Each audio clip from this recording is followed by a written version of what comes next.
What if you lost everything: your home, your family, your future, and the only place left to go was an abandoned underground town buried beneath the desert?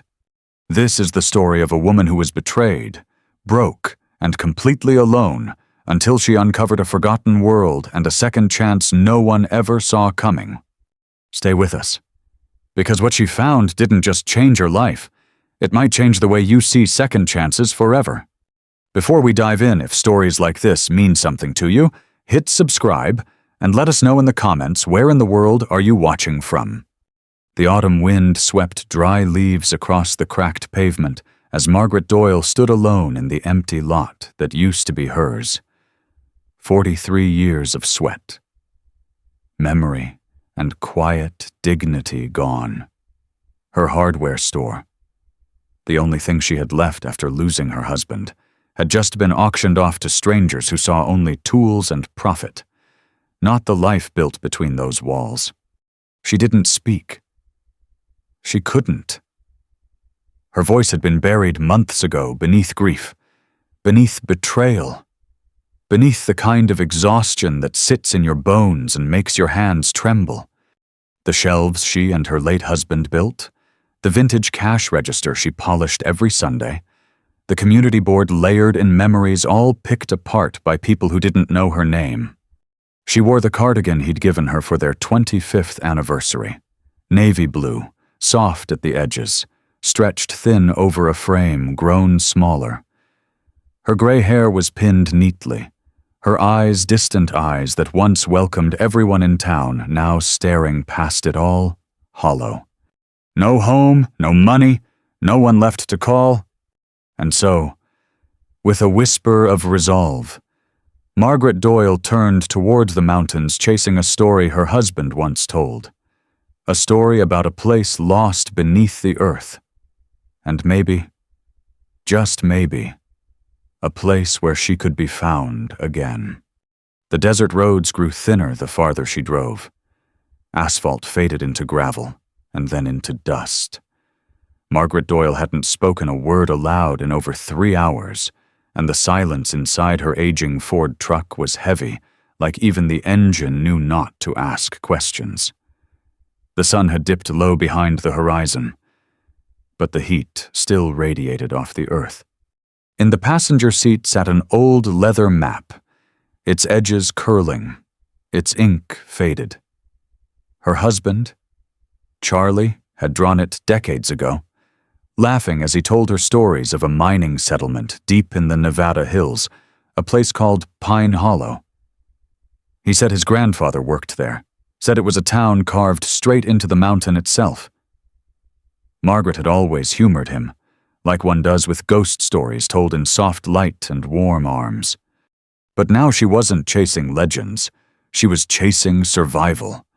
The truck's fuel gauge blinked red as she reached the edge of what looked like nothing: endless red dust, brittle brush, and rock formations that jutted from the earth like broken teeth. But then she saw them. 3 stone spires rising from the desert floor. The 3 sisters. Charlie's voice echoed in her mind. When you see the sisters, go east 5 miles. The road disappears, but keep driving. It's there. Trust me. She did. The wheels of the truck groaned as they bounced over dry riverbeds and ancient mining paths. More than once, Margaret had to stop, move fallen rock with her bare hands, and pray the engine would hold. Her knees ached, her hands blistered, but something deeper inside her kept whispering, "Don't stop now." Finally, in the pale glow of the moon, she saw it, a warped timber arch buried in stone and brush. Margaret killed the engine and stepped out. Dust clung to her ankles as she brushed back the overgrowth with trembling fingers. The sign above the arch was almost unreadable, letters worn down by a century of wind. But one word still clung to life hollow. Her breath caught. It was real. Grabbing a flashlight and a small pack from the truck, she ducked into the tunnel, unsure what she'd find: bones, collapsed beams, or worse nothing. But what greeted her was something no story had prepared her for. The tunnel, though ancient, was stable.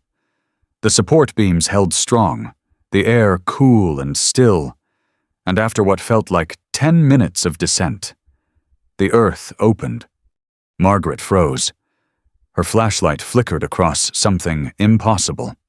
A town, an entire town, underground. Storefronts lined a carved stone street. Windows, doors, signs, everything preserved in eerie silence.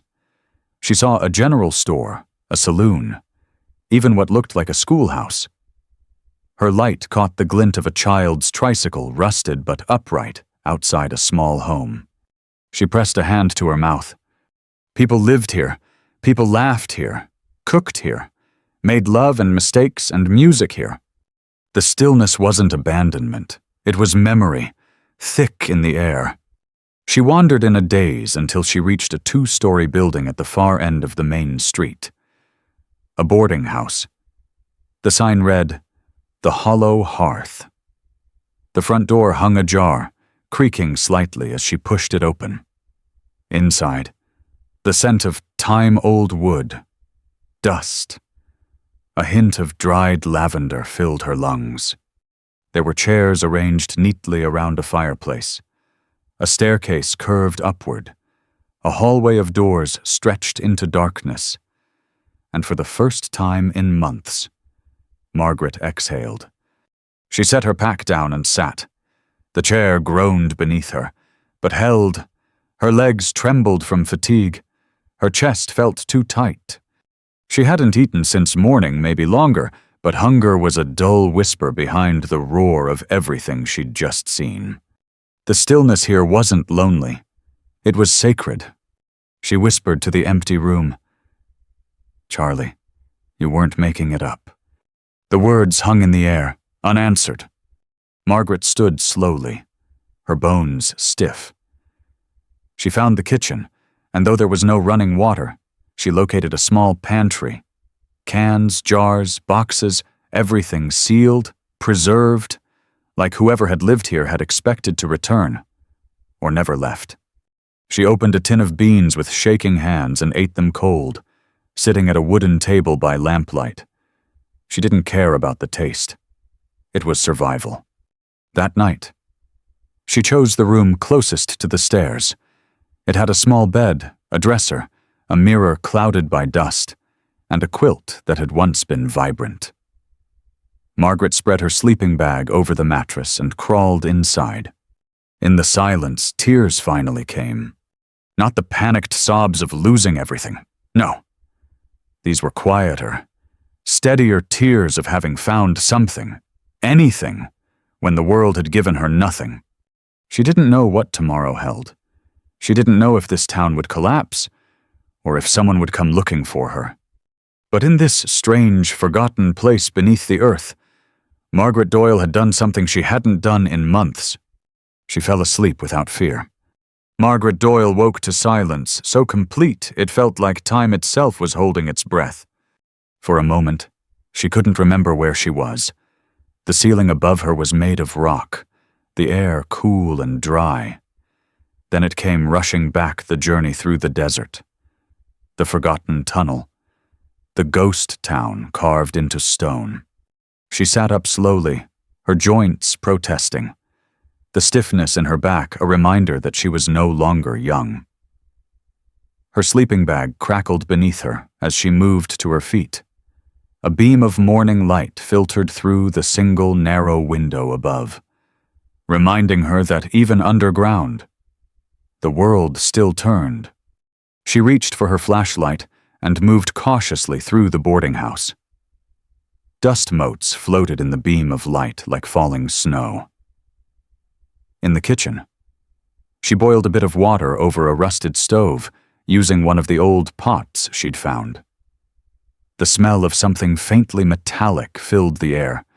Her coffee substitute was instant, mixed with water from a bottle in her truck. But it warmed her hands and gave her something to hold on to. Something to feel normal. She didn't plan to stay long, Just a night or two long enough to think, maybe to rest. She hadn't expected peace, let alone comfort. But Pine Hollow felt different, alive somehow, and that unsettled her more than she wanted to admit. After breakfast, she explored.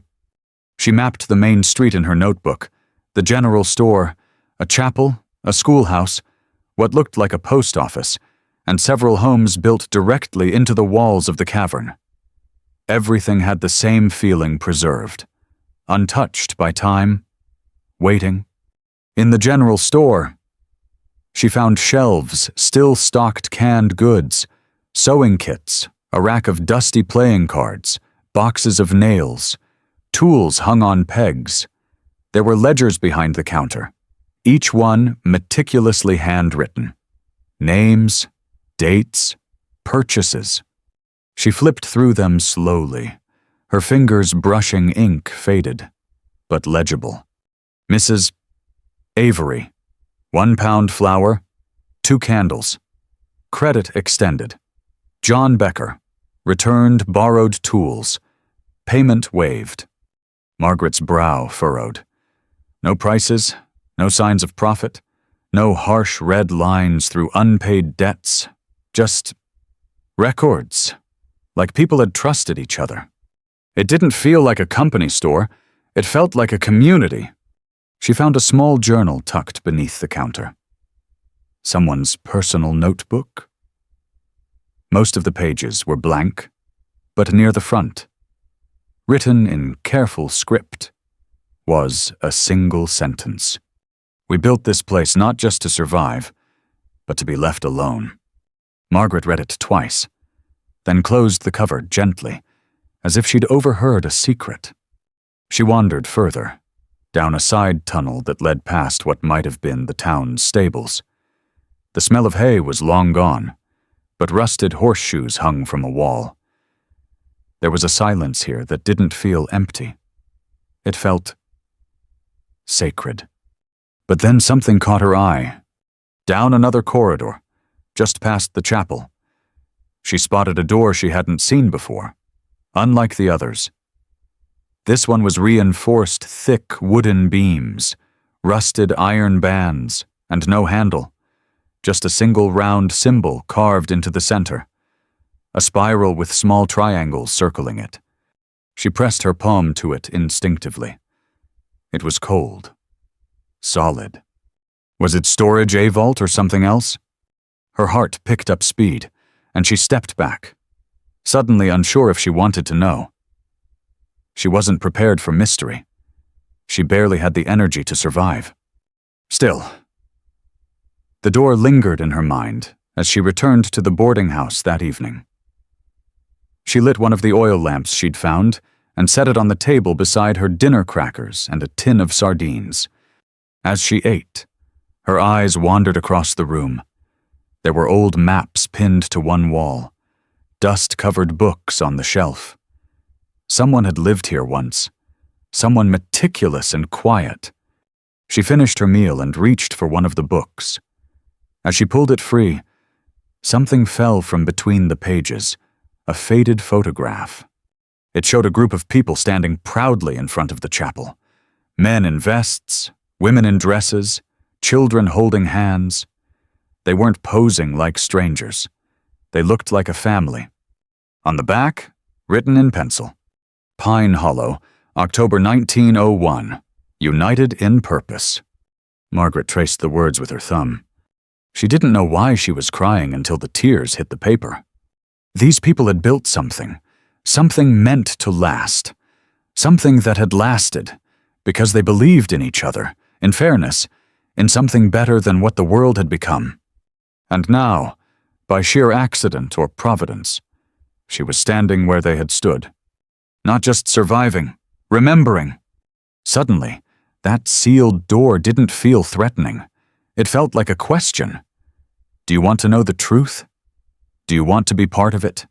Margaret stared into the lamplight, her mind spinning. She'd come here to hide, to disappear.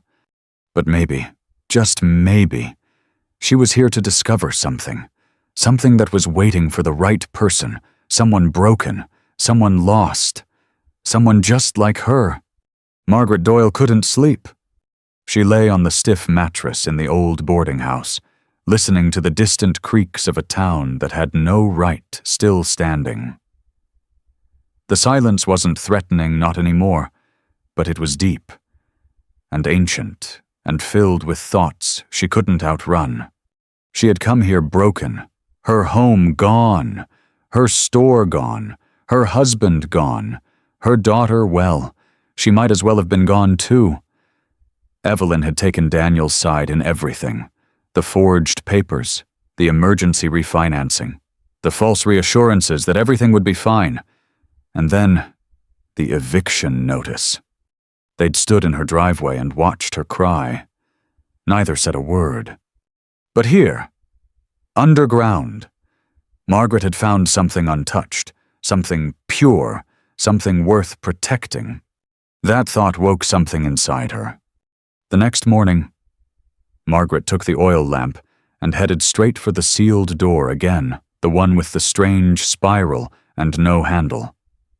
The wood felt colder today, older, but somehow more familiar. She knelt down to examine the floor and saw something she hadn't noticed before, a faint groove in the dust. Circular, like something had once fit perfectly into the center of the spiral. A key, a symbol. She didn't know, but the mystery stirred her. She spent the day exploring again, but this time with a different set of eyes. She wasn't just surviving anymore. She was observing, searching. In the schoolhouse, she found slates still marked with chalk. In the chapel, a prayer book sat open to a page that read, "Community is the shield of the weary." That line stuck with her. She flipped through old journals and ledgers, piecing together a history long forgotten by the world above. Pine Hollow hadn't just been a mining town, it had been a cooperative. Every name in the ledgers had a share. Profits were pooled. Sick families were given time to rest. Children had a full school curriculum history. Math, even poetry. This wasn't just a place to hide from the elements. It was a place designed to reject the cruelty of the outside world. Margaret's breath caught in her chest. They weren't just miners. They were builders of a new kind of life. By sunset, she had filled half her notebook with drawings, maps, and questions. She brought it back to the boarding house and spread everything across the dining room table, her own little detective wall. A blueprint of something lost. A story that was calling out to be remembered. And at the center of it all was that sealed door. She stared at it from the open doorway, chewing on the end of her pencil. Then she whispered aloud, "What were you protecting?" That night, as she sat near the fire with a blanket over her shoulders, Margaret didn't feel like a victim anymore. She didn't feel like a ghost haunting her own past. She felt awakened. All her life, she had played by the rules, paid her taxes, saved receipts, took pride in fair prices and firm handshakes. And where had it gotten her? Betrayed, bankrupted, alone. But this place, it had a different set of rules. Here, fairness wasn't a quaint idea. It was the foundation. Kindness wasn't weakness. It was strength. And slowly, painfully, Margaret began to realize that maybe she hadn't come here to disappear. Maybe she had come here to remember who she really was. The next morning, she woke with purpose, a plan. She took out her husband's old compass from the glove box of the truck and retraced the tunnels methodically. She started marking symbols carved into wood beams and stone walls, spirals, triangles, arrows, a quiet language she didn't understand yet. In a small office at the back of the general store, she found something that nearly took her breath away. A map, drawn in ink, brittle with age, but still intact. It showed Pine Hollow in full, not just the town, but the surrounding tunnels, chambers, and ventilation shafts, and near the corner, marked with a delicate hand. Vault, access restricted, symbol match required. She blinked. Vault. Margaret stared at the map for a long time. This place wasn't just history. It was hiding something. She looked around the room again, at the file cabinets, the safe long rusted shut, the oil lamp still on the shelves. This wasn't an accident. Someone had wanted Pine Hollow to stay hidden but not forgotten. They had left clues, left structure, left an invitation. Not to take, but to continue. Her hands trembled as she rolled the map carefully and carried it back to the boarding house. She pinned it beside her notebook, and for the first time in months, she smiled. Not out of happiness, out of clarity. This place wasn't the end of her story. It was the beginning of a fight she hadn't known she needed. A fight not just for herself, but for everything this town had stood for. She was Margaret Doyle. She had been betrayed. She had been abandoned. But she was not broken, and she would not let Pine Hollow's purpose be buried any longer. The next few days passed in a rhythm Margaret Doyle hadn't felt in years. Purpose, quiet, and a strange kind of peace filled her bones as she moved from building to building, map in hand, flashlight clipped to her collar. She had stopped counting the hours. Down here, there was no sunrise to mark time, but the tick of her husband's old watch, the only thing of value she'd kept from the auction, reminded her that the world above still moved. She wasn't sure what she was waiting for, only that something was waiting for her. The sealed door stayed in her thoughts constantly. It wasn't just a barrier, it was a promise, and everything in her gut told her that whatever lay behind it wasn't just material. It was meaning. That morning, she returned to the schoolhouse, hoping to find more about the symbols she'd been tracing. She had filled an entire notebook with sketches spirals, diamonds, crescents, and combinations of all three. Some carved into beams, others painted faintly on walls or etched into glass panes. And then she found it. Beneath the teacher's desk, tucked behind a panel of wood, was a leather-bound journal wrapped in cloth. Margaret's hands shook as she opened it. It was a personal diary, the handwriting loopy, youthful, and alive. The owner's name was Grace Hill, a schoolteacher in Pine Hollow from 1903 to 1919. Each entry was a window into a world Margaret had never imagined. Today we voted on how to divide profits from the new vein. The majority agreed to invest it into expanding the water reservoir. It's moments like these that remind me why we built this place. We look out for each other, always. There's talk above ground again. They're sniffing around, asking questions. Henry says we need to reinforce the vault, make sure the key stays hidden. I don't know who we're hiding it for, but someday, someone will need it. Margaret's heart raced. She read deeper, piecing together the town's silent history. They hadn't just vanished. They'd chosen to disappear, chosen to protect something bigger than themselves. And then, one final entry stopped her cold. To whoever finds this, if you understand what this place stood for, you'll know the key isn't just a tool, it's a test. Not of cleverness, but of intention. The right hands will find it. The wrong ones never will. Margaret closed the journal, clutching it to her chest. She wasn't just squatting in a forgotten town. She was being measured by it. Later that day, she returned to the boarding house and sat at the long dining table. Her maps, sketches, and the newly discovered journal were spread before her like evidence in a trial. She sipped weak tea from a tin cup and stared at the sealed door beyond the entryway. She stood, walked to it, ran her fingers over the spiral one more time. Then, without knowing why, She turned on her heel and walked to the root cellar behind the kitchen. There was something about Grace Hill's words that had stirred her memory. Margaret had seen a small wooden box wedged between two barrels days ago. At the time, she'd been too tired to care. Now, she returned to it with purpose. She pried it open with the blade of a kitchen knife. Inside was a cloth bundle. When she unwrapped it, her breath hitched. A brass key, but not like any she'd ever seen. It was round, with rotating discs, each etched with the same symbols she'd traced throughout town. Spirals, triangles, arrows. Her knees buckled slightly as she knelt in the dirt floor of the cellar, cradling the key like a relic.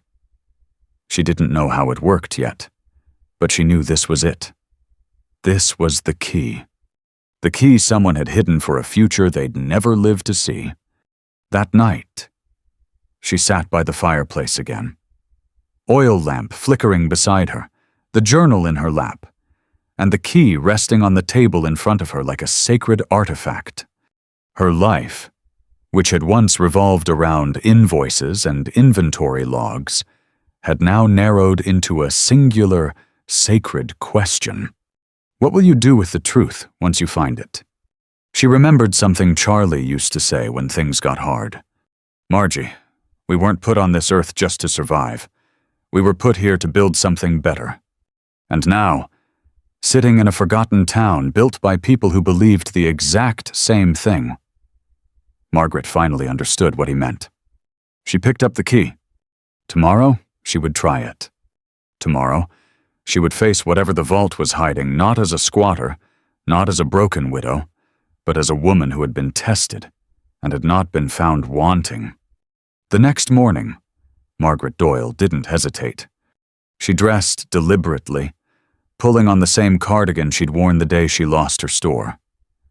Not as an act of grief, but of reclamation. That cardigan had seen her through heartbreak.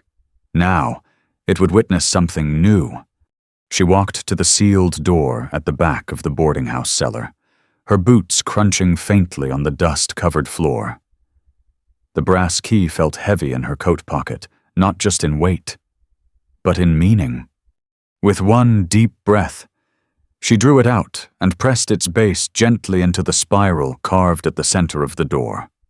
Nothing happened. For a moment, doubt crept in. Had she misread the signs, misinterpreted Grace Hill's journal? Was this all just... Click! A small section of the spiral depressed. The key turned ever so slightly in her hand, like a puzzle shifting into place. Margaret watched in awe as each rotating disc moved freely now, the symbols aligning one by one to match the pattern she'd seen etched into the chapel pew, the postmaster's desk, the schoolhouse wall. With one final twist, a deep groan echoed from within the rock. The door breathed. Dust fell from the beams above as ancient mechanisms stirred. Then, with a long exhale of cool, untouched air, the door slid open, revealing a narrow passageway descending into darkness. Margaret raised her lantern, heart pounding. She took the first step. The corridor was silent, but not dead. The walls were smooth, carved with care. She passed murals crude but deliberate, showing scenes of life people mining, teaching, sharing food, tending to the sick. Woven between them were symbols not just decorative, but language. She recognized the recurring ones now: community, trust, shelter, and just before the end of the hallway, a new one: legacy. When the corridor opened, she gasped. It was a vault, but unlike any bank vault she'd ever seen. The room was massive, 40 feet across, with ceilings higher than the chapel above. Wooden crates were stacked neatly in rows, untouched by time. There were barrels sealed with wax, chests locked tight, and ledgers bound in cloth. Margaret stepped forward, hands trembling. She lifted the lid of the nearest crate. Inside silver bars, dozens of them, each stamped with the name Pine Hollow Mining Cooperative, 1902. She staggered back, lightheaded. She opened a second crate. Gold coins, a third government bonds, some dated as far back as 1895. She wasn't just standing in a room of wealth. She was standing in the result of a dream. This wasn't greed, it was preservation. These people hadn't left because they failed. They'd left because they'd succeeded, and they knew the world outside would try to strip it all away. And they'd been right. Margaret sat on the cold stone floor, her lantern casting long shadows on the walls, and let the weight of it sink in. Not the silver, not the coins. The responsibility. She was the first to find it, the first to be trusted with it. And for the first time since her husband's death, she didn't feel lost. She felt chosen. That night, she didn't sleep. She spread the ledgers across the floor, flipping through pages of names, signatures, and notes. Every crate was documented. Every bar counted. Every share assigned. This wasn't hoarding. It was structure, intention, fairness. Margaret turned to the last page of the thickest ledger and found a final handwritten note. To the one who finds this is not yours. It is not mine. It belongs to the idea that we simple people can build something good, together. Use it. Not to rise above others, but to lift others with you.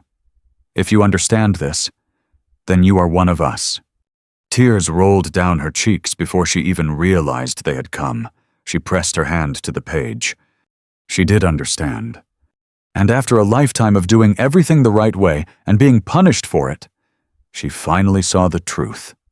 The world wasn't broken because good people failed. It was broken because they stayed silent. They stayed small. They stayed safe. But she wouldn't anymore. In the following days, Margaret moved with quiet power. She catalogued every crate, every coin, every document. She made lists, drew plans, organized thoughts that had waited decades to be spoken aloud. She found a typewriter in the post office and began drafting her vision. Not a will, not a confession, a proposal. She would build something with this, something that honored Pine Hollow's legacy and brought dignity back to people like her, cheated, ignored, forgotten. A trust, a foundation, a force. Margaret Doyle, widow, shopkeeper, and once broken woman, had discovered not just treasure beneath the earth. She had discovered her voice. And she was just getting started. The sun was setting over the Nevada hills when Margaret Doyle drove into the town of Dry Creek. It had been nearly 3 weeks since she'd emerged from Pine Hollow, a different woman than the one who first stepped into that cavern with nothing but a battered backpack and a broken heart. Now, she wore resolve like armor, and every mile of desert behind her was lined with clarity. The documents she carried in the glove box were more than just historical relics. They were power, mining deeds, cooperative charters, personal letters from a hidden society that had once thrived on fairness and mutual care. Margaret had spent days scanning and organizing them, preparing not just to tell the story but to protect it. Dry Creek was a sleepy town. Blink, and you'd miss it. But it had 2 things: Margaret needed a post office and a lawyer's office. She parked her truck and stepped out slowly. Her knees still ached from the cold stone floors of the underground, and her hands bore small cuts from old crates and splintered ledgers. But her back was straighter than it had been in years. She wasn't running anymore. She wasn't hiding. She was declaring. Inside the law office, the young woman at the front desk barely looked up from her computer. "Can I help you?" Margaret set the folder down gently. "I need to speak to someone who handles mineral rights, historical land claims, possibly trust law." The receptionist blinked. "That's specific." "I know," Margaret said, smiling, I'm ready. An hour later. She sat across from a lawyer named Mr. Halperin, his eyebrows raised so high she feared they might fly off his face as he read. This is extraordinary, he muttered, flipping through hand-drawn maps and notarized documents from 1911. And it's all intact underground. Untouched, Margaret said, and sealed for a reason. I don't want to sell it. I want to protect it. Halperin looked up. Protect it how? She took a breath. I want to establish a non-profit trust. Call it the Pine Hollow Legacy Foundation. I want to preserve the town as a historical site. Yes, but more importantly, I want to use the resources there to help people who've been broken by the same systems that nearly broke me. He studied her face. Quiet now. That's ambitious. She didn't flinch. So was Pine Hollow. And they did it 100 years ago with pickaxes and candles. I've got internet. He laughed softly, not mocking, but impressed. And what exactly would this foundation do? Margaret's hands rested calmly on the folder. Fight back? Offer grants and legal aid for victims of elder fraud, predatory lenders, and small business owners like me who were tricked into signing their lives away. I want to build something that outlives me. Halperin leaned back slowly. Well, Mrs. Doyle, I think you've just found the right person to help. The weeks that followed moved faster than Margaret could have imagined. With the lawyer's guidance, she filed the necessary paperwork to begin the process of historical designation for Pine Hollow. She created a secure trust for the vault's contents, with strict guidelines inspired directly by the cooperative's original charter. Every decision she made was rooted in the same principles she'd uncovered beneath the earth transparency. Fairness, community. Word spread first through legal circles, then historians, then a small piece in the Nevada Gazette. Widowed store owner uncovers forgotten. Underground town plans. Nonprofit to fight elder exploitation. Within a month, Margaret was flooded with letters, some from strangers, thanking her, others from people just like her, people who'd lost everything to smooth-talking sons-in-law, heartless banks, or fine print they never saw coming. She read everyone, and slowly she began reaching out. A single mother in Utah whose diner was taken by a development company. A retired teacher in Arizona living in her car after signing over power of attorney to her nephew. A couple in New Mexico who lost their home to foreclosure after being tricked into a reverse mortgage scam. Margaret didn't just send them money, she sent lawyers, investigators, advocates. And each time one of them got justice, Margaret would mark it in a notebook she kept in her kitchen. Case 001, recovered assets. Family restored. Case 014. Verdict in favor of victim. Land returned. Each entry was a seed, a piece of the future. On the 6-month anniversary of discovering Pine Hollow, Margaret returned to the town with a small team. The lawyer, a documentary filmmaker from PBS, and a young woman named Nora, the first person Margaret had officially hired. They stood in the main square, lanterns glowing, marveling at the preservation. Nora whispered, "It feels like it's waiting for us." Margaret nodded. It was, and now we make sure it never has to wait again. She walked them through the buildings, her voice steady. She showed them the chapel, the store, the vault, and at the end of the tour, she took them to the sealed door, now unlocked, and handed Nora the key. "You'll need to know how to open it one day," she said. "This isn't just my story. It's yours now, too." Nora's hands shook as she took it. "Why me?" Margaret smiled. "Because you showed up. Because you cared. Because one day I won't be here. And this place, this mission, it'll still need someone to stand guard." The group was quiet. The cavern seemed to breathe. That night, As Margaret stood outside beneath a sky overflowing with stars, she let the cool desert wind press against her face. She had lost everything she thought mattered, and in return, she had been given something far greater: purpose, justice, legacy. Margaret Doyle was no longer just the woman who lost her store, her home, and her family. She was the woman who built something better, not from wealth, but from conviction. And Pine Hollow would never be forgotten again. Margaret Doyle's story isn't about luck. It's about what a person becomes when everything is stripped away and they still choose to stand. She could have taken the treasure she found and vanished. She could have disappeared into the world with quiet comfort. But instead, she built something lasting. She chose to transform her pain into power, not for revenge, but for redemption.